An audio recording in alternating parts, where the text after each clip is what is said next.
Love that announcement. Recording in progress. Okay. Just a second. Okay. So welcome everybody. Bruchim habaim, boker tov. Delighted to have you again with us today for our Parashah Plus. We're going to be looking at, of course, Parashat Vayakhel, but we're going to be comparing a little bit to some of the things that we find written in Sefer, in the first Parsha of the book of Exodus, of Shemot. If you're in the 8th time, you want to keep your fingers or some marker between pages 318 and 552. So I'm going to begin, as usual, with a bit of a question.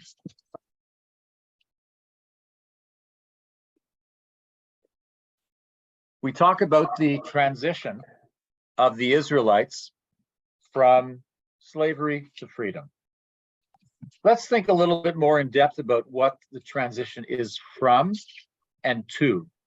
So other than those great captions, titles, slavery to freedom, what are they moving from? Think about where they were, and what are they moving to? Think about where they're going, or at least what their present situation is once they have left Egypt. Anyone want to give that a shot?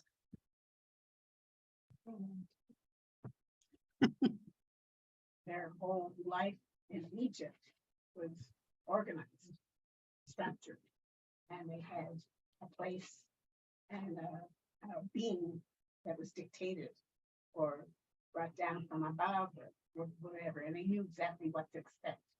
Once they hit the desert, God knows what to expect. And they had to try. In the literal or in the metaphorical sense? Both ways. Okay, so I don't know if you heard the comments. Yeah, I know it's a bit tough with the, okay. So I'll just repeat quickly so you can hear that. The comment was that I asked, what are they moving from? What are they moving to? What's the difference in their circumstances, their condition? So the comment that Sorel suggested was that the Israelites were in a place where everything was dictated to them. They knew what to expect. It was forced upon them, as opposed to going in the desert where they're not sure what to expect. They don't know what to expect. I'm going to refer to one aspect of what you mentioned, and that is where things are dictated to them. And we're gonna take a look at that. Before we do, any other comments about what they're moving from, what they're moving to, in terms of their circumstances? From slavery to freedom. Okay. So that's the heading, the title we always use. But if we look at that, more specifics about, rather than these ideas of slavery to freedom, and we'll explore that as well in a moment, what changes about their circumstances? I would think if you're a slave under such harsh conditions as we read about, your goal for the day is getting through the day. When you are free, you need to organize a society, form a leadership, think about how all these stiff-necked people are going to get along. It seems to me you have a lot more decisions to make as a free person. Okay, did everybody hear that? This idea about having to make decisions as free people. In other words, you need to find a way to evolve independently, as opposed to having everything dictated to you and provided for you and stated and predicted for you. So, okay, go ahead, Rosalie, and then I'll comment. Go ahead. It's really from stress to stress, really, because it was stressful being, under a dictatorship, where they didn't have, they couldn't make the decision themselves. So it was stressful to live that way and complaining about living that way. But then also it's stressful going to, being like freedom or living in the desert and making the decisions yourself. So that was stressful too, because maybe they didn't know how to do it. They were used to living that way, so that was stressful too. So it's really from ignorance to ignorance, stress to stress. It wasn't a yay, we're going to be free. We can, have our own community, society. So, and I mean, don't take it wrong. It's like going from either Beth David to Abbott Israel, like I knew that was coming somewhere, yeah. you know, that came to me right away. That came to me right away, like, you know, your kind of your comfort zone to not a comfort zone.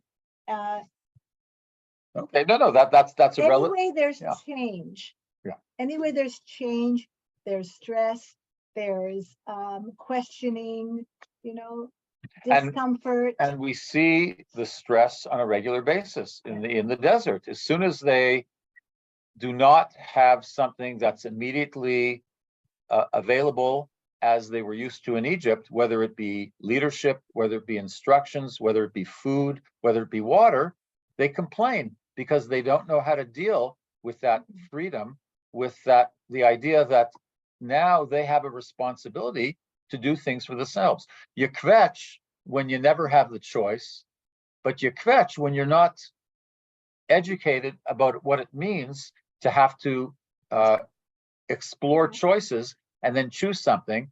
And if something isn't available, how do you go about getting that? Has a So lot to do with education. Yeah. But So- it's- I just want to share, sorry, go ahead, Beth, and I want to share some comments from the people online. If you think about children and raising children, growing them up, we want to raise them to become independent. When we raise them, we try to ensure that they have the ability to manage their own affairs, right? But we help them along that road. These people are not helped along any road, and there's no road map, or there's no Google, and there's no nothing that will help them do what they have to do. So they're thrown to the fire. So do you think there's nobody, did everybody hear what Beth said? This idea of comparing the situation to children who we would like to encourage to become and learn about and educate them about being independent and how to fend for themselves. But that'll happen only if we provide support and education. And Beth feels that those in the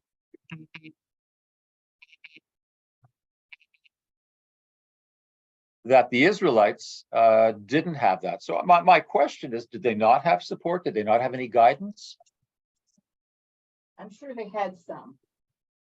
But I think the newness, the openness, you know, they were in wide open spaces. There's no structure around them, no physical or maybe social or emotional structure to help them develop that or roll into it that we know of. So that's a good point, because sometimes we think of space as something that impacts on our level of comfort. And the fact that they may have had a very organized and structured camp arrangement, the fact that they were moving regularly is something very disorienting and intimidating. In Egypt, we assume, they lived in the land of Goshen, they lived in wherever they lived. They went to work every day. Some of them probably never came back. We don't think about that. But they had a certain geographical comfort level, you might say. And maybe we underestimate how impactful the disorientation of moving all the time. Even though, if you think about it, over 40 years, they moved from just under 40 camps. That may not seem like a lot. That is a lot. Mhm. Whether it's every year or every 5 years you move, still, the moment you get comfortable somewhere and then you have to pick up and leave and go somewhere else, it's perhaps interesting that the experience of the Jewish people over hundreds and hundreds of years was just that. Even if they were somewhere for 100 years, many times they had to move and emigrate and go to other communities, whether within Europe, around the world, North America, wherever. Rosalie, But they didn't have permanence. And I think that was the problem. okay. Israel? I was just going to say that as you were talking, that I so agree with what you just said around people have over many years, they develop a home, which can be a physical home or a spiritual home or both. And then to be the act of having to be physically pick up and move elsewhere is a significant impact, has a significant impact on their psyche. And it's a big loss to leave your home, just like in the musical Fiddler on the Roof. Anna Tevka. Right, we've just lost time topo, but at the very end, you know, they are trying to hang on, and finally, they asked the rabbi or perhaps Tevye, you know, what will we do? What will we do? Well, we'll have to go somewhere else. But it's the last resort. I think it can apply to all of us, including the people in this room. And familiarity and comfort with a situation is relative, but any forced movement somewhere is disorienting. I mean, you may think about it. Well, what are they nostalgic for? That acacia tree, that boulder. Yeah, who knows? Kids played around that boulder. Kids threw figs at each other under a fig tree in the desert, wherever they may have found something like that. That's a nostalgia and a familiarity that you have with something that seems as bare and insignificant, but it's no less important than perhaps pews in a synagogue or memorial boards on a wall. All those things have a level of comfort and familiarity that anytime you're disconnected from that, it's disorienting and disruptive of your routine in life. And seniors having to leave their home to go to a facility, same thing. So sometimes we underestimate how impactful those change in circumstances. We say they're a bunch of kvetches, the Israelites. They're not grateful. Here they are, safe from slavery, and yet, why are they complaining all the time? Unless we've experienced some of the change in circumstances that they go through, it's hard for us to identify and appreciate how difficult it might have been to move from slavery to freedom. It sounds insane, but that's quite true. So I wanted to take a look at some of the language in the text that gives us some indication of other aspects of their change, not only in a physical, geographical sense, but in this perception of what their lives are like and what they can be like now. Beth. Corporate business world, Mhm. many high power executives are moved quite regularly, or even if not regularly, quite often. They build in, some of these companies do build in supports and whatever else for the families, for the person. Right. They have periods of adjustment, all the rest of it. Only 3 years later to have to go do this again. And that's one of the current everyday issues in this day and age that's going to continue probably. So the Israelites had a long time in Egypt, but they don't know what's going to happen to them if they get to wherever they're supposed Whenever to go. they're supposed to get to, yeah. And that'll be the next generation or the next. Yeah. So there's no stability, and there's no familiarity, and there's no built-in supports and so on. Yeah, and especially when it's made clear to them after the issue with the spies later on that they are not going to be the ones who get to some kind of new permanent place. Their only experience is going to be for the next 40 years until most of them die, is going to be one of wandering and uncertainty and lack of permanence. So that knowing, we talked about they don't know what's going to happen to them. They know what's not going to happen to them. They know they're not going to experience that sense of permanence. So it explains a lot about their mentality and their approach to what's going on there. How can they possibly be appreciative of what they've moved from when they're never going to get to the two that they were originally supposed to get to? Before I continue, I just want to share some of the comments that were offered online. One was to become a nation, moving from desperate life to hope, and to understand that although they knew to which tribe they belonged, getting used to the idea of being united as a people. And often we see they wanted to go back to Egypt rather than die in the desert. And that has to do with what we just talked about now, knowing that they're never going to leave the desert. It's not as if there's a chance I may die in the desert, I may not get to Canaan. I know I'm going to die in the desert because that's what God said is going to happen to us. So a lot of these very powerful statements about what to expect and what not to expect has an incredible impact on how they see themselves. So let's take a look at some of the text that gives us even, I think, some deeper understanding of what they might have appreciated, even if not initially. So let's take a look. Keep in mind that they're going from in a sense, two very powerful leaders. Pharaoh on the one hand, and you probably anticipating my saying Moses. I'm not going to say Moses. I'm going to say God, because God is the one who enabled their departure from Egypt. And God is now the entity that they need to worship. Moses isn't somebody to worship. Moses is somebody to follow, admire, but as an instrument, a translation of God's instructions. So they're going from somebody, and Rabbi Held explains some of the differences in the approach of Pharaoh. What does Pharaoh say about Pharaoh's self? Pharaoh says, and there's a quote in Yechezkel that talks about, I am the Nile, I made it, I made it for myself. So this idea that everything a ruler does is for himself is a very powerful statement about the insignificance of everyone else that ruler leads. And I wouldn't say that Pharaoh leads so much. Pharaoh rules. There's a difference between ruling and leading. Leading, you assume that there's some kind of, to whatever level, some kind of collaboration. You're leading somebody, but when you lead, you assume that there's somebody there to follow, and somebody chooses to follow. When you rule someone, there's no indication of choice there. You rule because you have the power. Your only escape from being ruled is to run away, if you can, or to die. There isn't any other option there. And so Pharaoh does everything for himself. He sees himself as God. He says specifically, I don't need a God. I have all the power.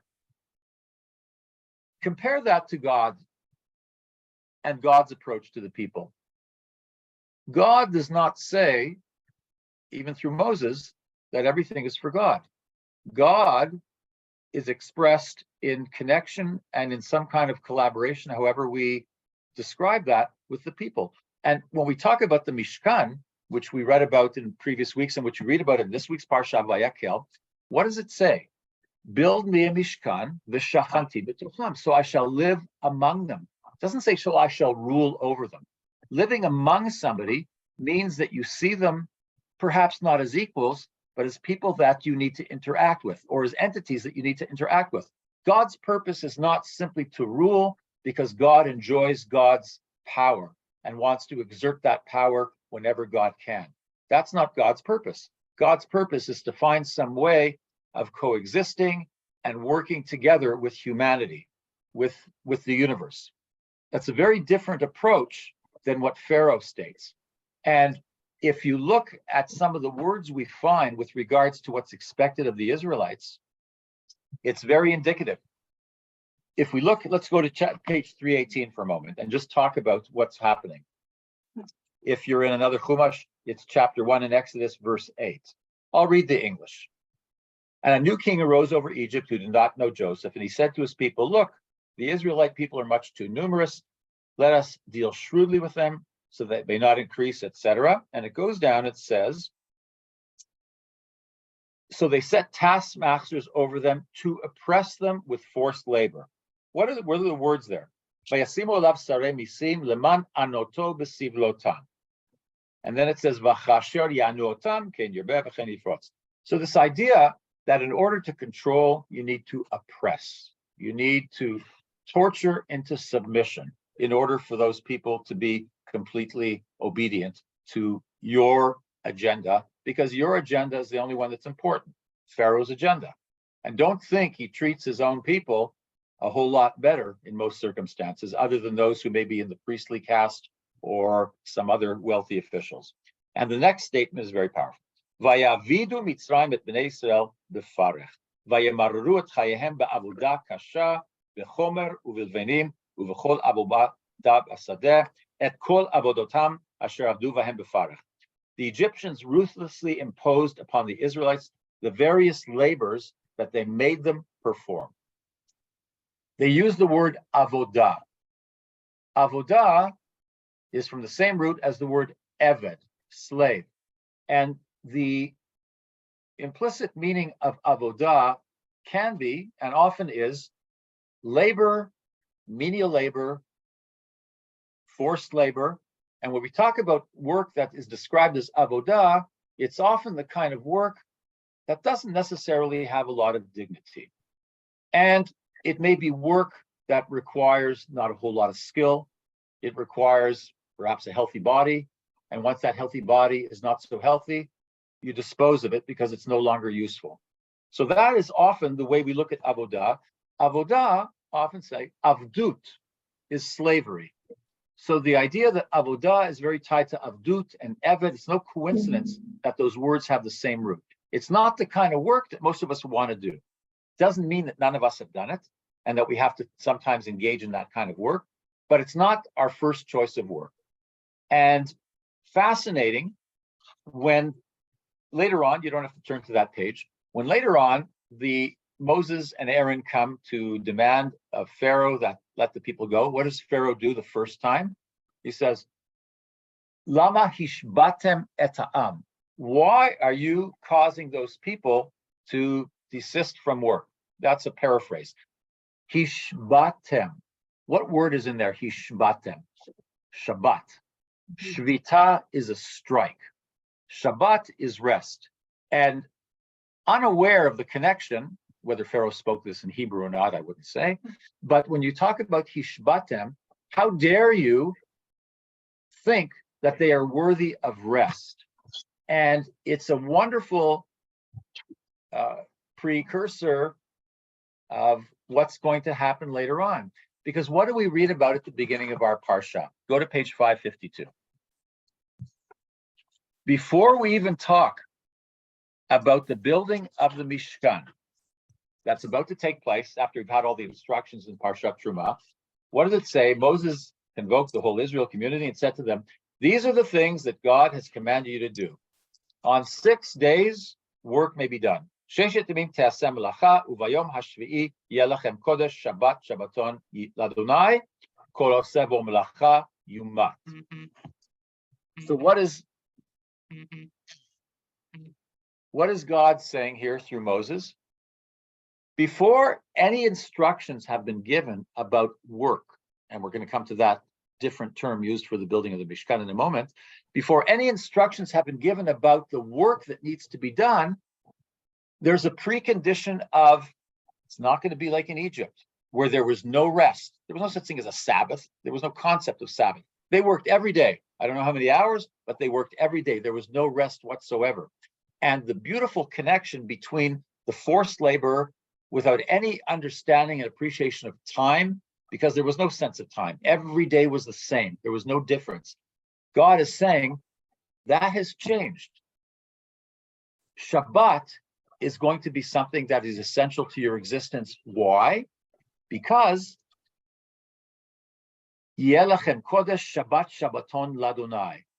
The Sabbath is something holy to God. God rested on the Shabbat. You have an element of the divine in you. You were created with the spark of divinity, and therefore you are worthy of that rest, just as God was worthy of that rest. That is a completely different approach to your place in the world than that offered by Pharaoh in Egypt, where there was no such thing as dignity. You were there to serve Pharaoh's needs. You worked when he told you to work. You did the labor without hay, without straw to make the bricks. You go get the straw yourself. You'll do what you're told. As opposed to this, you're going to do it with the understanding that you need rest. So whatever we're going to do with the Mishkan, it's going to be done on the basis of dignity, not forced labor. And the powerful word they use here, how do we describe the work in the Mishkan? Do we call it avodah? No. It's called melacha. There's a completely different word used. Whereas eved has the word, whereas avodah has the word eved in it, slave, melacha has the word malach in it, angel. In other words, there are tasks and duties as God assigns to angels. Those duties are assigned, not forced upon, not through oppression upon those who are going to do those tasks. And not everybody is forced to do those tasks. Those tasks are going to be done by, in verse 10, V'chol chacham lev bachem yavo v'yasu et kol asher tziva Adonai. And let all among you who are skilled come and make all that the Lord has commanded. Meaning, on the one hand, that you have to earn the right to perform these tasks, but it's something that has dignity because it has something that you learn. It's a skill. You come to appreciate being able to do that task because you've been educated to do it, not simply forced, no matter what your situation or what your condition is. And furthermore, in order for that to take place, the materials brought are not forced on you to bring. It's not through slavery, through commands that you need to bring that. Kol nadiv libo yevieha et trumat Adonai. Take from among you gifts to the Lord. Everyone whose heart so moves him shall bring those gifts. Meaning, you have a choice. If you want to bring something, bring it. If you don't, then you don't. Only if your heart is so moved and you feel that generosity and volunteerism, then you're going to do that task. If not, you won't. So where will you be? You'll be part of the community, but you'll be outside that community. You won't have the same opportunity to experience what those whose heart has been so moved have the choice to be involved in. And when you look at the results of that presentation of task, as I mentioned a couple of weeks ago, it's overwhelming. As a matter of fact, they bring so much that they have to tell them to stop bringing. And the people who participate are many as well. It's not just Bitzalel and Oholiav. It's many people who, I doubt they knew those skills in Egypt, but they learned. They learned how to do it because they wanted to be part of something where there's dignity, where there's choice, where there's the ability to work under circumstances that allow you to do it with a completely different experience than forced labor and slavery in Egypt. Michael, there was some fear too, because just here on page 552, I'm just reading here, and whoever does any work on the Shabbat shall be put to death. So, they're saying, well, I guess I better conform, or, that's it for me. So there was some. So they'll be put to death for not. So you're right. That's a powerful statement about what you need to do if you don't observe the Shabbat. But think about it. The Shabbat is one of the greatest gifts that Judaism has offered to humanity. This idea of their dignity through experiencing something that God created and God's self experienced, the idea of rest. And yes, I agree with you. It's a rather harsh thing to say. If you don't understand and accept that element of dignity in all humanity and the need to maintain that in whatever way, let's not, we're not saying Shabbat has to be observed. There's no indication here what Shabbat means exactly. It says it's a day of rest, and how you interpret that day of rest and experience it is in a sense up to you. And I think that's a liberal approach today. Doesn't mean if you turn on a stove on Shabbat to heat up some food, you're going to be struck by lightning. But the idea, if you negate the idea of Shabbat by doing something openly that everyone would see as a violation of Shabbat, then you threaten that idea of dignity in that community, and it has to be dealt with harshly. Whether I believe that or not, this is my understanding of why the punishment is so severe. When we talk about doing melacha, doing dignified work on Shabbat, it doesn't say lo tasu avodah. It's interesting. It says lo tasu melacha, because some of us, you might say, have to work on Shabbat. We're forced to work. And this idea of forced, even if it's a profession that we might see as melacha as opposed to slavery, when you're forced to do something in your understanding of that, we're not talking about that. We're not talking about that. There's maybe an inherent understanding, maybe it's a little more too liberal an interpretation of this, but by saying, it doesn't say don't do avodah, it says don't do melacha on Shabbat.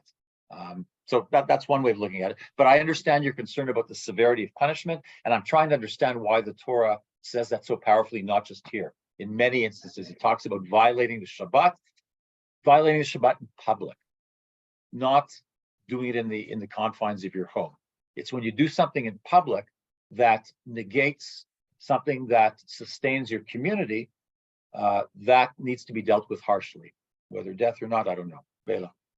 By this point, the people already had the 10 Commandments. Sure. So, in fact, when you were talking earlier about governing their lives, this is all part of that. So, in fact, they had it was beyond a code of behavior. It was a formal structure, just being, about Shabbat. But their lives were actually more governed in some ways. They were commanded to do certain things, in which case there was punishment attached to all the things that they did.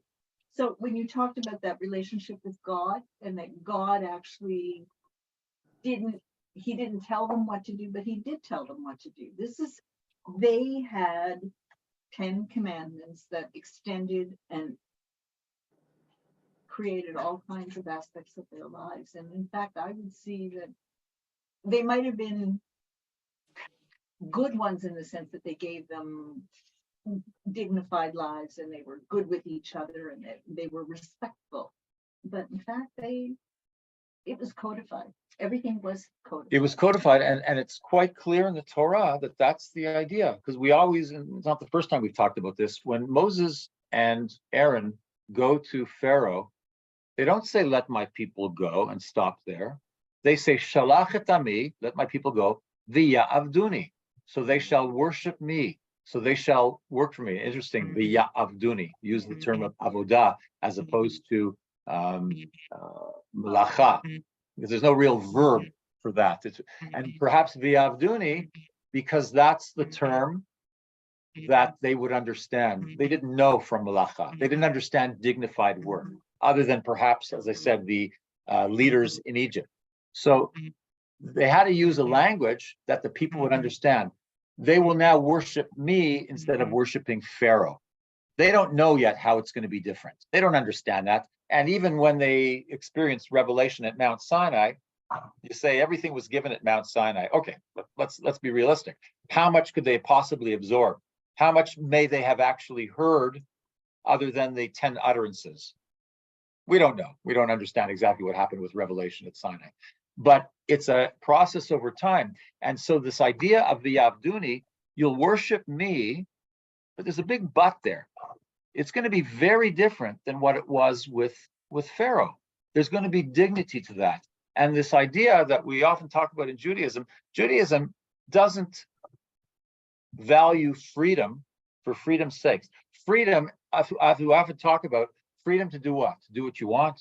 Freedom so you can do whatever you want, whenever you want, however you want. That's how we often interpret absolute freedom. Absolute freedom is not a value in Judaism. The freedom to choose between meaningful choices and perhaps less meaningful choices. That's what freedom in Judaism talks about.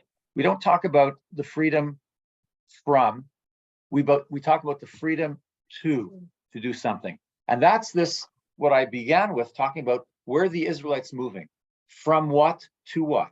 They're moving from slavery to a freedom, but not the freedom that's based on something, that leaving something. It's a freedom to do things that make your life meaningful, that give you the opportunity to understand what your potential is in this world as part of the world community. What is your place in that world? What is your status in that world? And that's for you as human beings, God is saying to the Israelites, that's for you as human beings to develop. I'm going to offer you instructions how to make your experience in what you do melacha-like as opposed to avodah-like. But you can still choose avodah, and sometimes you may be forced to choose avodah because you're not able to find other choices for whatever reasons. And I'm not in any way blaming people, blaming victims who are forced to do certain things and because they are blind to what else is out there. God forbid I would say that. But there is an opportunity, according to the Torah, as we see those instructions to do things. We use the term commandments. You're commanded to do this. That's it. The Torah mitzvot are based on a set of instructions. that are suggested to us how we might live a dignified life if we understand our connection with God and with other human beings, not the way we lived in Egypt. That's not what humanity was designed for. That happens because humanity does what humanity does. There are many people out there who don't see that, who don't see either the Torah or other faith communities' set of instructions about how to live a dignified life. But it's there if we as communities or individuals choose it. And this difference between force building pyramids for the glorification of somebody like Pharaoh is very different from the choice and dignified act of building Mishkan to enable God to live among us, so we continue to have that interaction and connection with God.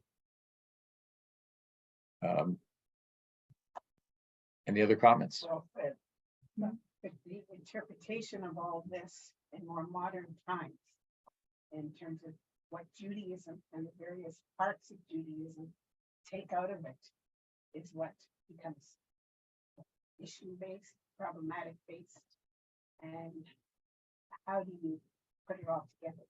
And if I'm very observant, I have a very different experience and attitude and need to do it a certain way, as opposed to trying to understand it from the historical and the religious and the contemporary point of view. But wherever, yeah, that's quite true. I think, though, I mean, I'd like to believe, and I know that's not the reality, I'd like to believe that anybody who sees Judaism as something that's relevant today needs to base their understanding of that on this idea that everyone has the opportunity to live a dignified life, whether you're Jewish or not Jewish. And wherever you are in the spectrum of Jewish interpretation, of ritual, of law, of relationship with God, of community, or wherever you are on the spectrum for other faith communities, if it's not based on this idea of Shabbat, dignified life, spark of the divine or something in us, then it's most likely or unlikely to lead to something that's going to allow others to live that life as well. And that you have to be sufficiently open to seeing the dignity in however people interpret their Judaism. And that's not the reality. I'm aware of that.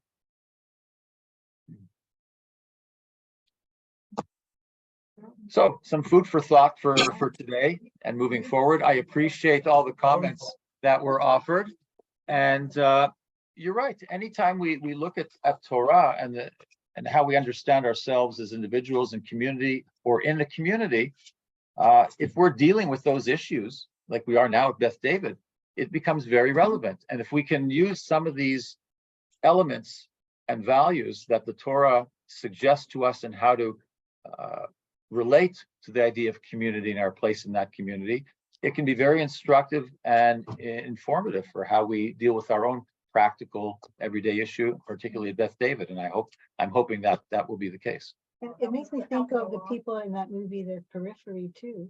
You know, how they see themselves, you know, how they see their Judaism and make the In connection. incredibly between it. diverse ways. Yeah. And whether you agree with it or not, you have to acknowledge it. That you have to start with acknowledging. And the words, often we talk about tolerance. That's always a word we grew up with, tolerance. Tolerance is a lousy word. Tolerance means nothing. It means tolerating something without acknowledging its validity or its dignity. It's just that I've been forced to tolerate this because that kids in my class, I have to sit next to them. I can't stand them, but I'll tolerate them. But that's not what our instructions tell us to do. We have to acknowledge people and accept them and attempt to understand them, even if we don't agree with them or don't like what they do or who they seem to be. So I wish we were to eliminate the word tolerance from our vocabulary in understanding human dynamics. And I almost think we push the measuring stick so far down where the first thing we say is, I acknowledge that my behavior is wrong. I'm sorry for what I have said. We're using that almost as a screen now, instead of recognizing that there's another way to approach something like that. If I'm not tolerating your behavior, and it's like what you say to a kid, I love you, but I don't like what you're doing. And that's exactly what this is. I accept you as being present in my sphere. I do not approve for me of what you are doing. It's not working, but we can find a point of where we can make it work. Great point on which to finish. Thank you, Bela. Thank you, everyone, and look forward to continue our discussion. Okay, Thank you, Michael. very well done. I would Michael?